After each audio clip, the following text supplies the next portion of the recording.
যে ইনশাআল্লাহ শীঘ্রই বাংলাদেশে যাব ইনশাআল্লাহ। সম্প্রতি আমরা আমাদের বাংলাদেশে আয়নাঘরের কথাও শুনেছি। তো আয়নাঘরে যাদেরকে টর্চার করা হয়েছে এরা যুদ্ধবন্দী, এরা তো কারাবন্দী, তাও অন্যায় ভাবে।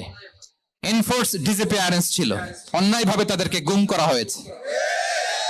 অন্যায় ভাবে বছরের পর বছর যাদেরকে এভাবে কষ্ট দেয়া হয়েছে, ফ্যামিলি থেকে দূরে রাখা হয়েছে, কিয়ামতের দিন তাদেরকে আল্লাহ জালেমের কাতারে দাঁড় করাবে।